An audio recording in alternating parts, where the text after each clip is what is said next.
Okay, welcome everyone to this very timely and important discussion. Empathy is not a prompt. Risks and chances of technical content services in an AI-first world.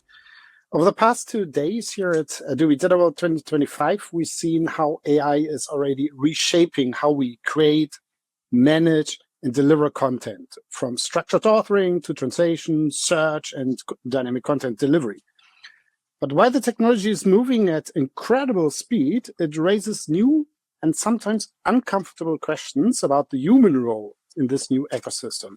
We will also have a keynote tomorrow by Nosobina, who will touch this topic in a very interesting way.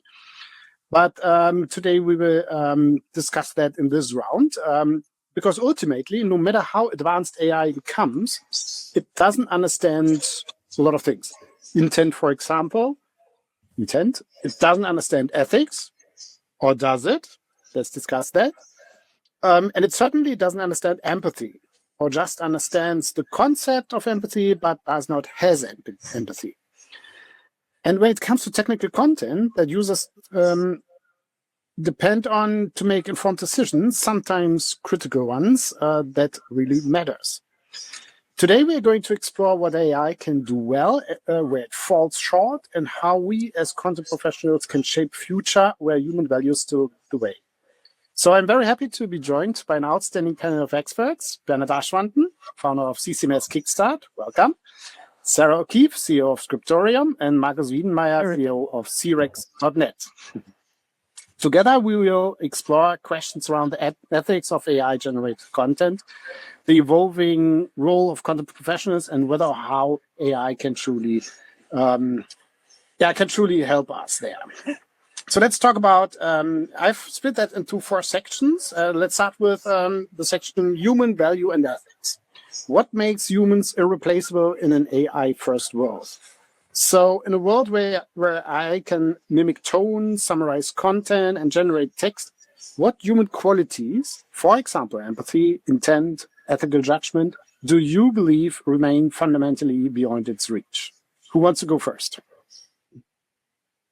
I'll jump in because yesterday I put my back, or 2 days ago, I put my back out, if anyone's done that. So I'm sitting in a chair. It's a little uncomfortable every time I move a certain way. That's empathy. And AI would be like, oh, I'm sorry. Would you like to have a couple of tips on how you can make yourself more comfortable? Anyone else who just did the whole, oh, yeah, I know what that feels like. That's an empathy thing. And that's something that I think AI is going to take its time to catch up. It can't have the human experiential background in order to really know what that means or what it means to get a paper cut. There's certain things that until you truly experience it, I'm not saying pain's the only one of them. You can also go in with, love and relationships and everything else that's all heartfelt. I actually have a paper cut, so I feel that one. But we're here all week, folks. Yeah, I was thinking about this, and I think that at the end of the day, I'm not sure what the AI can or cannot do, but I think that we're moving towards a place where we either do or do not trust the content that we're getting, right? We had a big picture, and we'll say it quickly. We had a production economy, right? Like, people have a printing press, they produce books. That's our product as content people. And then we had what was called the attention economy. Are you paying attention? Can I get you to go look at my website? That type of thing. And now we're evolving into a trust-based economy, which is, are you, and I'm just, sorry, it's telling me I'm muted, but I'm actually not.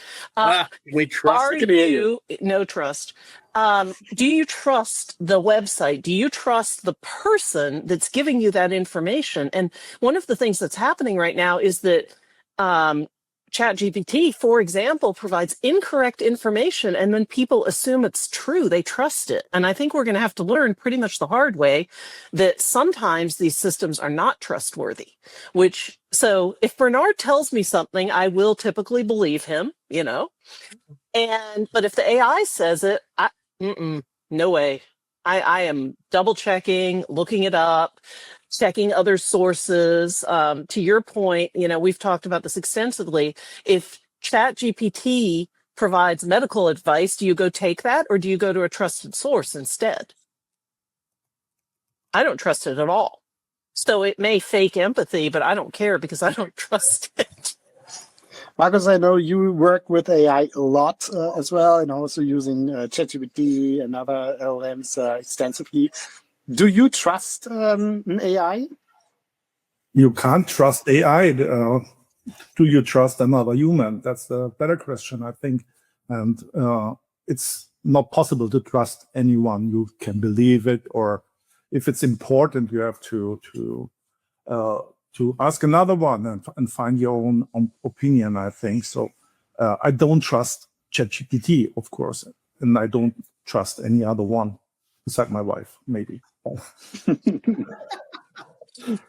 Or not recording. That's a very political, nice question, answer.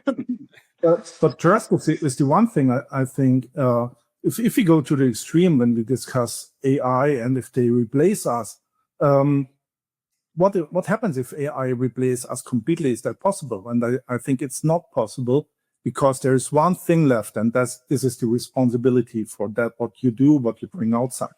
And even all my people here in the company are replaced by AI.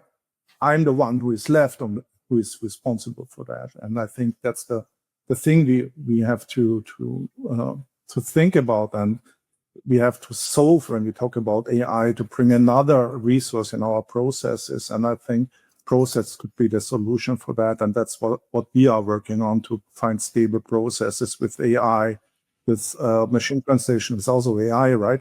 And that's what we do from the bottom up, to bring quality in the process and to assure a good outcome, and so people could trust the result. That's the so it's accountability, right? If I go to a site and it gives me some information and I act on that information, if the information is incorrect, Let's quickly putting it out, yeah. Don't take too much from what is coming, because the next question will be about quality and trust. So let me quickly get back or force you to get back to the question: what makes humans irreplaceable in an AI-first world? What kind of abilities and competences do we as humans have that AI doesn't have? At least doesn't have. I'll jump on an interaction. Right now, we are doing not necessarily an AI-based conference, but we're doing a non-human direct interaction conference, even though the four of us are on the panel. If we weren't on the panel right now digitally and we were on the panel in person, the four of us would get together afterwards for a beer or a glass of wine, to sit down, to decompress. The true interactivity that people bring are something that it doesn't matter how good an AI is, it's not going to sit down and have a beer with me. So you don't have to share your beer. I mean, that's not a bad thing. I was just thinking I can walk away from the table early enough that Stefan is stuck with the bill, but sure, the shared beer is another idea. Right. But I think ultimately, again, this is Marcus's point. The thing that humans have is accountability, right? The machine is not accountable. The machine is just a machine. And the question is, who's responsible for the output of that machine? And ultimately, that has to come down to a person or an organization having that responsibility or accountability. So if we go to what makes humans irreplaceable, is it accountability? And can it be accountability? Because arguments can be made either way, but you can say humans aren't accountable when a corporation makes a specific decision and a legal firm argues for that decision and a court decides on that decision.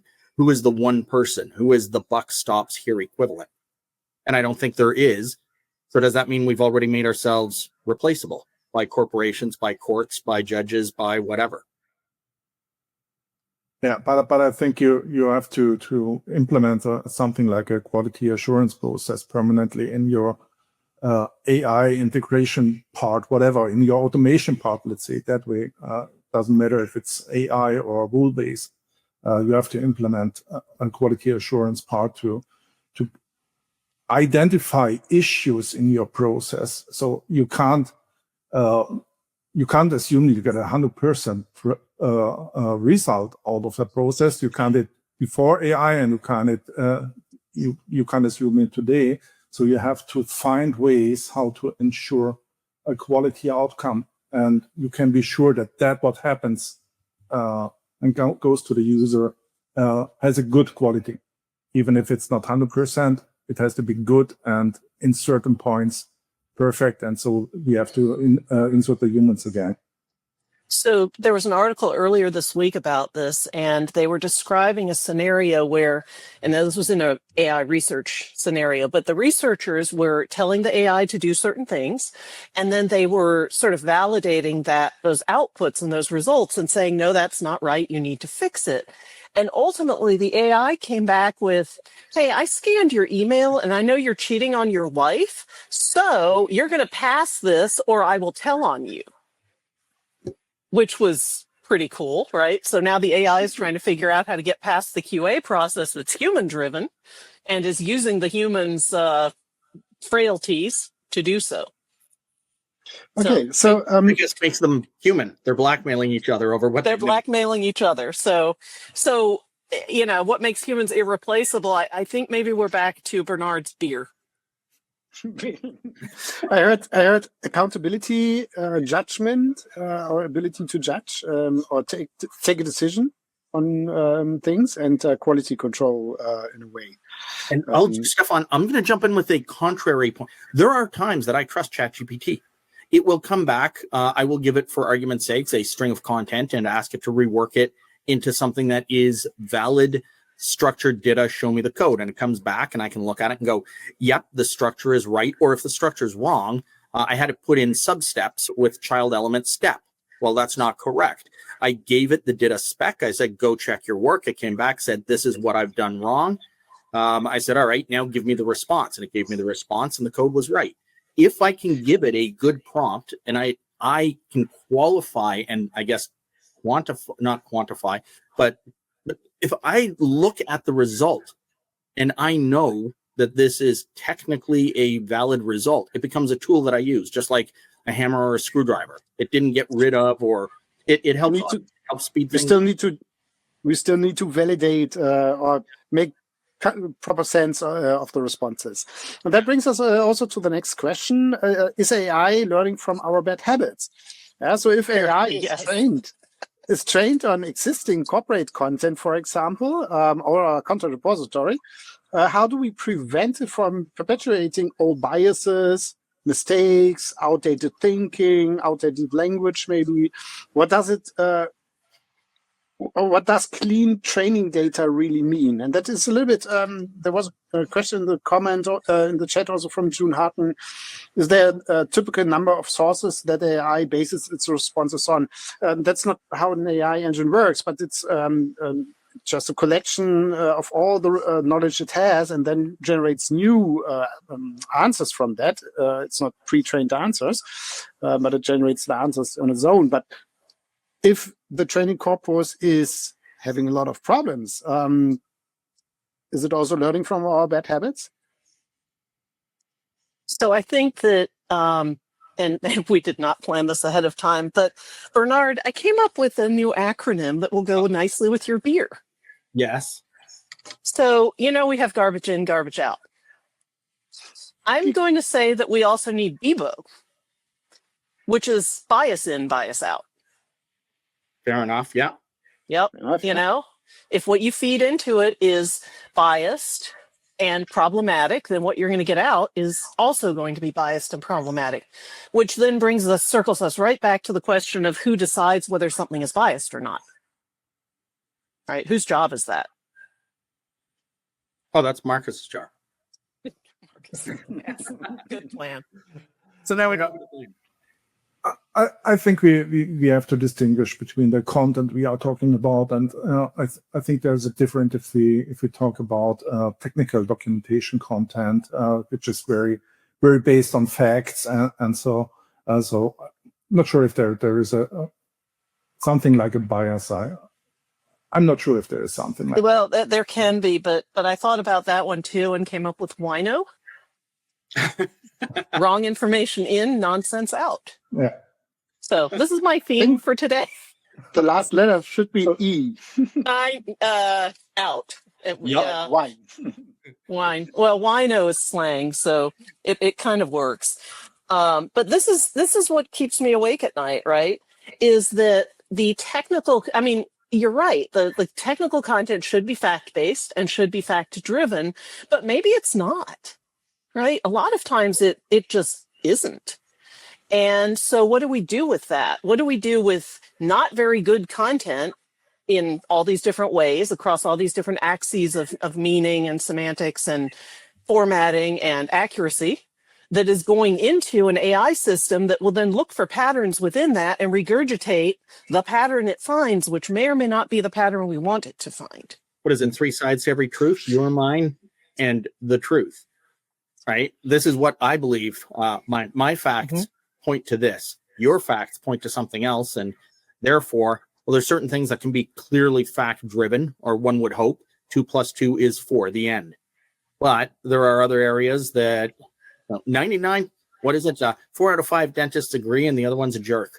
So do we get to that kind of a thing where we say we have to get it to the point where 4 out of 5 people are going to agree? And that's still an awfully large percent that don't. 20% is still statistically significant and potentially dangerous. So, and what I noticed in conversations with AI engines, and Markus, you might have noticed that with ChatGPT, for example, as well, when you're working on a larger project and giving instructions. At the beginning, ChatGPT often gives the answers it wants to give, and then you're guiding it into a certain direction until it says, "Oh yeah, you're right," and it's a possibility to do it like that. Here's how you could do it, and here's the code. And in the end, it doesn't work because you have pushed the engine too much into giving answers that you want to hear, but might be not correct. That's also a factor to consider when it comes to quality and trust.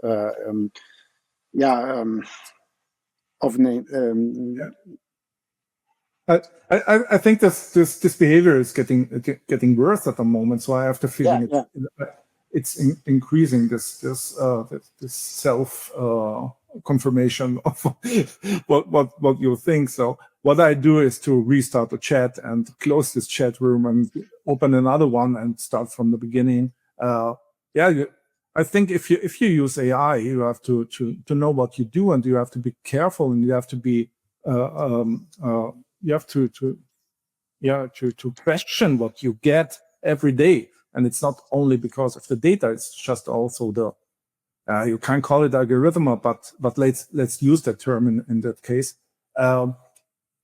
It's things change day by day, and you get better result, you get worse result every day. So you have to keep this in mind, and if we're looking at the bad habits side, I use the project feature inside the AI tools as well, where I can really frame what is happening. For example, if I go in and I say, is it a bad idea to eat a bag of potato chips? Somebody might say, no, you know what?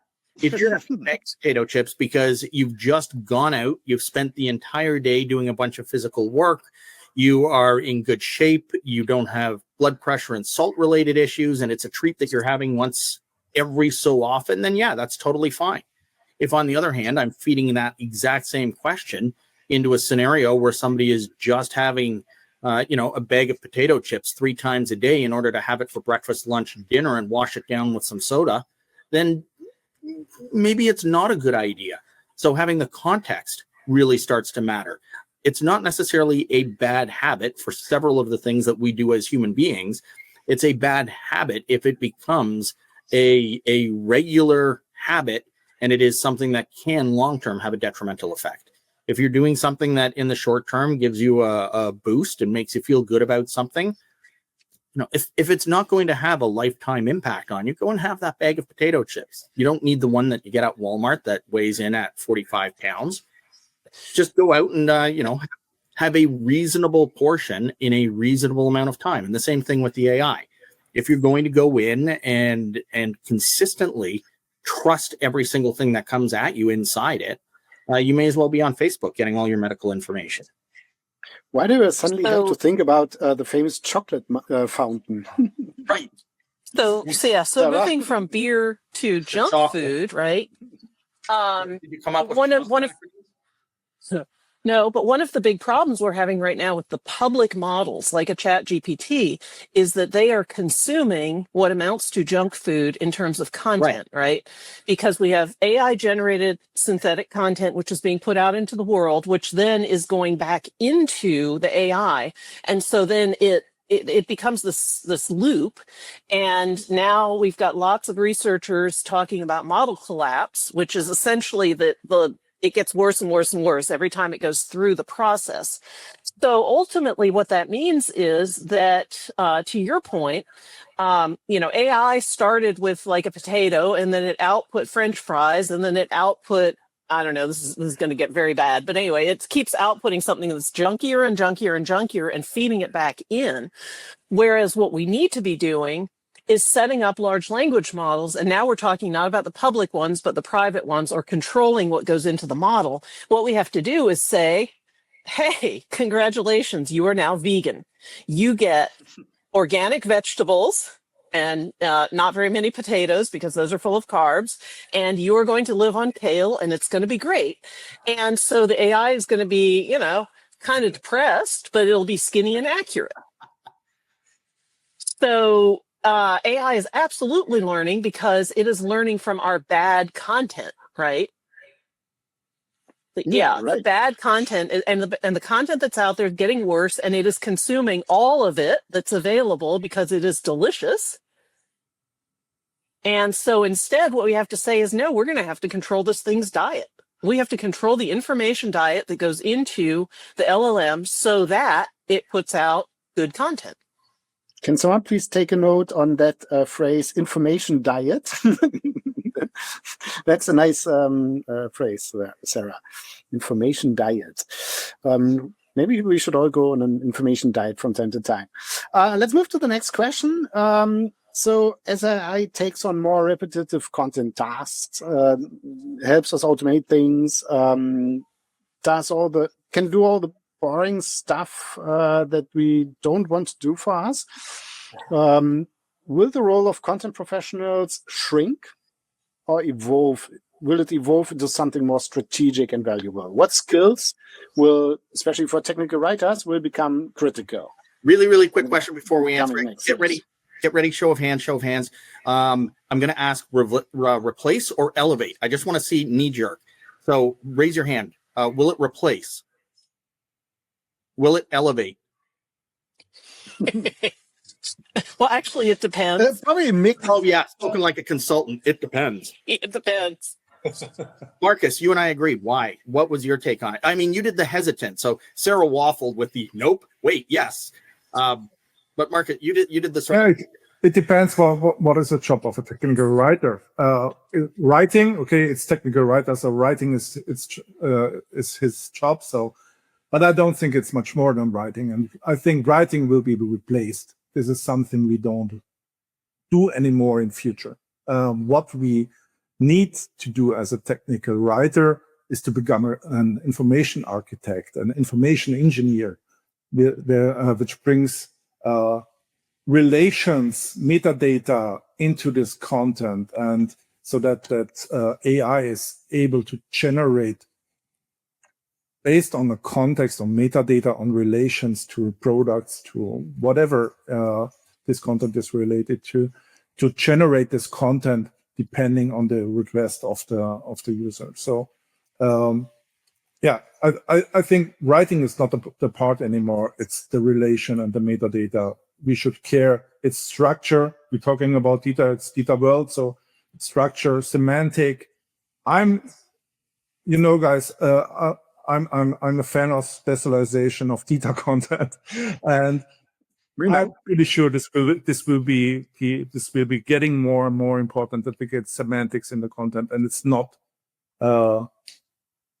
important anymore what we write, as long as we provide the context and a good structure and semantic in that what we write. You might have left the keynote from Mark Lewis this morning. He was talking about design specialization for financial content. So I think that the issue is that a well-curated, organized, structured LLM plus some other things, retrieval augmented generation and a bunch of other technology. If we take that and we feed it a bunch of really good, really accurate, really well-structured content, we can then get it to produce new and interesting information and do the things that we need it to do and automate a lot of things. But to your point, Bernard, when we talk about replace versus elevate, the writing steps, like here's how to do these 5 steps on a screen, that is not a thing that you necessarily need a human for if you have good design specs and good design docs and like a whole bunch of other stuff, none of which we ever have. Right. So we don't need somebody to monitor our junk food if we all have private chefs who happen to be nutritionists. So this metaphor is definitely getting away from me. So the issue is that the prerequisite for the automation that we're talking about that potentially elevates or changes the role of the technical writer, that work is not done. It hasn't been done. There is so much garbage out there, right? And what people are doing, and when I say people, I mean large company CEOs. Large company CEOs are looking at AI and saying, cool, I can get rid of all these people and I can automate all this stuff because they're generating information that's not very good. And the AI can do it just as well as not very good, or, free, not free, but free-ish, free adjacent. So the argument of the AI can't do it as well as a human, that's absolutely true. But the problem is the AI can do it as well as the mediocre human. Right. And that's the reason that I went with the idea of elevate. I don't think there's a lot of people left that hand make the keys and the letters that then go into the wooden boxes for printing presses. So, the printing press got rid of, and then the typewriter got rid of, and then the computer got rid of, and then the spell check got rid of. But people who write content still exist, have existed for an awfully long time, still exist, and most likely content creation, maybe not just writing, but content creation remains, and it changes. But it's the pace of which it's going to happen that I think is going to be the part that catches people off guard. How quickly it gets really, really good. And that's where we say, you know what, maybe we're not technical writers, but we're content curators, making sure that it becomes trusted content, making sure that, going back to the earlier point of who is the accountable and responsible person, at least up until such time that AI and related tools can become accountable and responsible. And you look at why is this output wrong? And then you go fix it, right? But you don't fix it directly. You go and look at what's in the LLM that broke this and why. Yeah, somebody mislabeled the salt sugar, and that's why this thing tastes like crap. Mm-hmm. Okay, before we move into the next question, each of you 30 seconds. What skills will technical writers will need in the future? Which skills will become critical? I think being able to craft a prompt. The same way that I think very good essay questions in school are often created by teachers who can very clearly identify what not the answer needs to be, but the thought process behind giving the answer needs to be. I actually think prompt engineering is going to go away. It'll get replaced by a layer over the top of it. The shift that I think we have to make as content people, in the same way that we went from, we type things and apply paragraph tags to structured content, right? There's a way of looking at content differently when you're thinking about it as structured versus unstructured, DTP, whatever, paragraph based. I think that we're going to have to make that transition into thinking about information and content as a collection of nodes that are connected in various ways. And this pushes you towards like knowledge graphs and some things like that. I think this idea of understanding taxonomy and understanding semantics and understanding information relationships is where we're going to have to land. Yeah, that's also my part, relationships between informations and the products, of course. relations to other systems like the ERP systems. Also, this is getting more and more important. Terminology. I think it's the most important thing at the moment we have to think about when we talk about AI. It's important for translation. This is something we do every day, and it will get important for all this Gen AI stuff. That's what I think. And metadata, of course, because metadata is there to control the process and to where you can get quality out of an automated process. I think we're going to see the rise of warranties, content warranties. Like disclaimers? Well, like the opposite, right? I promise that the content that we're producing for you will be accurate, even though like I'm using that. all these Okay. weird systems. And then warranty enforcement when it isn't. That'll Then we're right back to accountability, right? Which is my other theme. So Yeah. what I hear a little bit here from you is like a critical skill for the future for technical communicators will be all the topics that we are talking about since years, which are outside of the core writing process, like managing metadata, these kind of things, and process management, and etc. Is that what I hear there? Yeah, I can go in and I to can the use audience? FrameMaker and I can Takeaway? create. If I use FrameMaker, I can go in and I can create content that in print looks great and is absolutely terribly written, horribly styled because I didn't use tools like the paragraph and the character tagging. There's all kinds of ways that I can make things bad that look good. AI is going to do the same thing. We need to, I think, broadly make sure that people understand how the system works and what the best practice is to get the system to deliver a baseline of quality. Whatever that baseline is defined as, how do you get to it? And I think the things that were mentioned help with that. Metadata helps with that. Information architecture helps with that. Understanding, if not the tagging, at least the semantic meaning helps with that. All right. But again, I think all of that will get automated as well, right? There will be an AI that can do metadata. Right. But it'll do it to what the person or system tells it to do. The metadata will only be good as the instruction. Actually, it's already there, right? In AEM, Right. we already have that auto tagging of content, auto tagging of images, auto tagging of written content, where in AM assets, text are automatically assigned to topics with the right keywords, etc. And taxonomy. And we as humans still have to take a call on that and say, okay, that's correct and that's not correct. But it's even metadata is already there. So I'm not so sure what the real skills will be after that conversation. Let's get to the last question because we just have 10 minutes. 10 minutes left, and I would like to place that last question. And we can continue in the chat, of course. AI can optimize for efficiency and clarity. It helps us to write content better, clearer content, better understandable content, etc. But can it ever truly convey empathy or emotional intelligence in content? How can we design workflows? Give you a hug.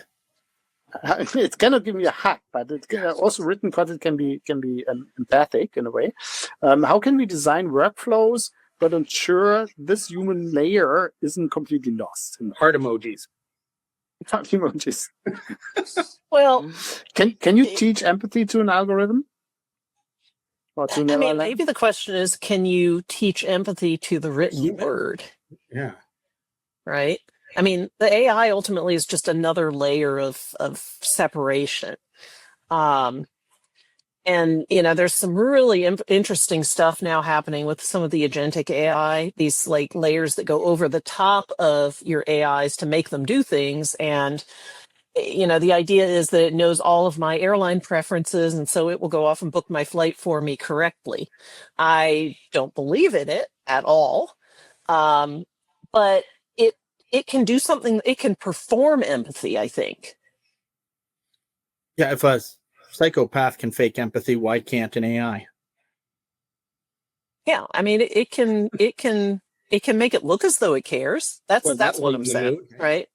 Does it actually care? Well, Probably not. I mean, if you think of support chatbots, who have an angry customer arriving there, stuff like that, being an empathic chatbot who sort of can feel the emotions that the person has based on the writing style or so. If it's an angry customer or a frustrated customer or an unsatisfied customer, whatever, and try to figure that out and give responses accordingly. And that is an empathic way a human being would also do. And I think an LLM can do that, at least based on language as well. And as we saw in that recent OpenAI demo, where ChatGPT also hears, the voice agent hears how empathic or how the mood of the person is that the agent is the AI engine is talking to, and then react accordingly. Oh, I hear you're feeling not good. I hear you're a little bit unsure about that topic. Should I go deeper into that topic and explain it in more detail? So there is some empathy level evolving and growing in these engines. And is it something we need to prompt an engine? Do we all become prompt monkeys in the future to get empathic responses? If you need it, right?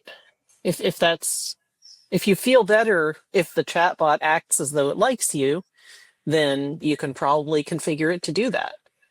But I would say this empathy, I mean, now we're getting into some like philosophical questions that I'm not qualified for. But if you think about it, empathy at the end of the day is action. Is that you make sure that, I mean, we're back to the drinking in the bar metaphor, which I swear is not the only thing that we do. Which is a good thing at the end. But, reciprocity, I mean, you can get into all these kinds of things that, you run into a friend and they look kind of upset and you ask about what's going on with them as opposed to just launching into whatever story you want to tell. But this is a question of how does communication work and what does it mean to build a relationship with a person or an AI, right? And the AI will be perfectly capable of making it look as though, or making you feel as though you are interacting with a human. That, I'm sure of that. The question is, I mean, does it have empathy? Well, I mean, no. I mean, it's a machine, right? It has numbers. I'd say it's on the people empathy as well. When I phone the bank and I'm running into something that's frustrating, and hi, I'm the bank name automated system. I hate you already. Connect me to a person. Well, one moment before I do, just connect me to a person. I just start screaming operator. Right. Yes. And it doesn't. That's frustrating. I press 0. It doesn't. And almost as bad is when I finally get somebody and I say something like, hey, I'm traveling. I am at an airport right now, and there is a weather system coming through. I need to book a hotel room, and my credit card is being declined because there's some sort of a system error. I know there's room on it. And they go, oh, I totally empathize with that. Oh, do you? Have you been at the airport during a storm? No, you don't. So just get me the answer. I'm not looking for empathy in that scenario. I'm looking for a solution. And I don't care if we can't teach empathy to an algorithm. I want to know that in the context where most of us interact with AI, can we teach it to at least get to a result? I'm not using your help system because I want to. I'm using some documentation, whatever, because there's a problem. Hey, Adobe, I don't want to read all of the documentation in order to figure out how to get something to work inside guides. I just want to download a copy local of Divraj's brain. Okay, that's I hope Divraj is still here. That's on the roadmap. I guess we all want to download this brain sometimes. I want to give the chance to Markus one last time because he was trying to say something as well. Yeah, but no, that's what I'm thinking too. When I use a chatbot or so, I'm a technical guy and I want to have a solution for that. Back to data world, we are using data, and how empathic could data content be if there is an element which is called command or trouble body or trouble body. So how empathic could that be? I think I want to have a solution, and sometimes it's very annoying if I use ChatGPT. Hey, this is a very great answer. killer question you have here. This is so annoying. Took a minute till these 2 sentences are written. This is not what I want to have when I use a chatbot. In that scenario, if you have marketing content or so, it's maybe a little bit different, or if you need support or so, maybe. But in that technical documentation area, I'm not sure if I want to have that. Yeah, I mean, it's a really good point, right? People go into technical content because they have an issue. Technical content is enabling content. Our job is to produce information that enables people to get their job done, right? And so at the point when people start looking for information, they have a problem and they're annoyed because they're blocked, right? They're trying to do the thing and they can't do the thing and they need the information to do the thing. So your job is to give them the information that they need, or, just do the thing, right? I mean, to your point, Bernard, you can just tell guides, hey, fix that. And the magic AI will just do it. The guide's documentation, throw it into an AI tool, say, read this and give me 3 possible reasons that it's happening. Or just fix it. Eventually, or fix it, depending on. But it's interesting because sometimes it's also the interaction between the pieces. Using guides as the example, it might be that it's something in assets that needs to change or in sites that needs to change. And the same thing with the algorithm. Maybe it's not just the empathy that we need to teach it. We need to give it the contextual awareness of why and where the question is coming from. Well, the promise of the agentic systems is that they are going to put another layer on top of all of this so that you don't actually need to know where the problem is. You're just going to say, fix the thing, and the magic agent will go off and fix it for us. I've offered my bank to do that for them for free for years. It's not going to happen. Maybe they'll do it if I bill them for it. Yeah, bill them more. That might work better. Yeah. Right. So, well, amazing conversation, very fast paced, a lot of input there, and pretty fast chat as well. I couldn't monitor the chat too much. Tried to look at it and pick some few things up, but was fast. So thank you so much, our panelists, Bernard, Sarah, Markus, for joining us today, for the thoughtful and candid and forward-looking perspectives today. If there's one thing this discussion, I think, makes clear is that while AI will undoubtedly transform our industry and transform our job roles, it's the human layer, empathy, ethics, intent, judgment, intelligent analysis of things outside the capabilities of AI, of an LLM, that gives our content real meaning and trust. So as content professionals, we are not just adapting to an AI-first world, we are helping to shape it. And let's get into it. Start that journey if you're not already doing it, and try to learn and also to manage the AI engines. And the conversations we've started here today will continue to evolve as this technology matures, for sure. And we will continue the discussion tomorrow in Wiener's keynote probably as well. So thank you again to our panelists and to all of you, the audience, for being part of this critical conversation. And with that, I'll hand it back to you and see you in the closing session. Thanks all. Okay, thanks, everyone. Thank you. Bye-bye. Let's go for a beer. Great job, everybody.